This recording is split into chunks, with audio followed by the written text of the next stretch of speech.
একটা নামিয়ে দেখাবো। আমি আঙ্গুল দিয়ে দেখাচ্ছি কত নরম আর তুলতুলে হয়েছে। এখন চামচ দিয়ে দেখাবো কত সহজে কেটে গেল, তাই না? দেখুন কত ছিদ্র ছিদ্র হয়েছে আর কত রসালো হয়েছে। আমি একটু একটু করে পুরো পিঠাটাই কেটে দেখালাম। দেখুন কত ভালো লাগছে।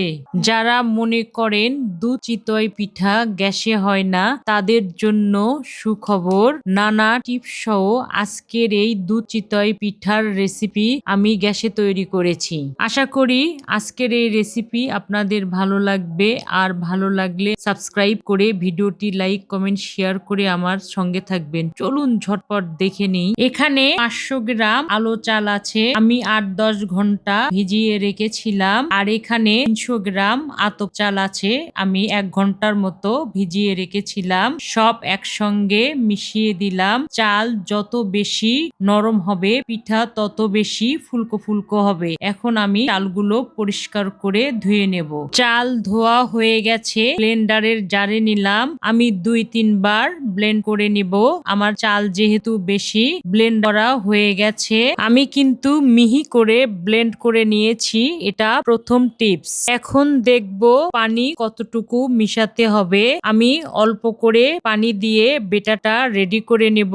আঙ্গুল দিয়ে এভাবে চেক করে নেব, আঙ্গুলটা যেন দেখা যায়, তাহলে বুঝবো বেটাটা একদম পারফেক্ট হয়েছে। পিঠার পরিমাণ অনুযায়ী এখানে আমি 3 কেজি দুধ নিয়েছি। সুঘ্রাণের জন্য সাদা এলাচ, দারচিনি, তেজপাতা দিলাম। চাইলে পরিমাণ মতো নারকেল কোড়াও দিতে পারবেন, আমার হাতের কাছে নেই তাই দিলাম না।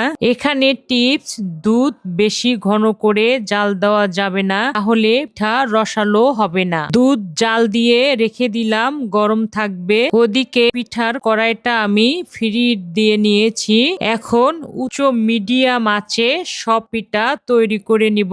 এটা অনেক গুরুত্বপূর্ণ টিপস, মানে একই রকম আঁচে সব পিঠা তৈরি করতে হবে। ব্যাটার নাড়াচাড়া করে প্রথম পিঠা দিলাম। 30 সেকেন্ড অপেক্ষা করব, 2-3 মিনিটের মধ্যে পিঠা হয়ে যাবে। দেখুন কত সুন্দর ফুলকো ফুলকো হয়েছে। পিঠা একটু ঠান্ডা হলে দুধের ভেতরে দিয়ে দেব।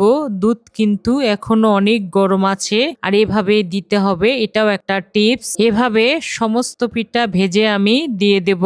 সব পিঠা দেওয়া হয়ে গেছে। এখন গুড় দিয়ে দিব। আমি আগে থেকে 1 কেজি খেজুরের গুড় জাল দিয়ে রেখেছিলাম। মিষ্টিটা স্বাদ অনুযায়ী একটু ঝাঁকিয়ে ঝাঁকিয়ে দিচ্ছি, যেন গুড়টা সব জায়গায় পৌঁছে যায়। এখানে একটা টিপস, দুধ চিতই পিঠা কিন্তু যত লং টাইম রাখা যাবে তত রসালো হবে। ঢেকে দিলাম, আমি 1 রাত রেখে দেব। বিসমিল্লাহ।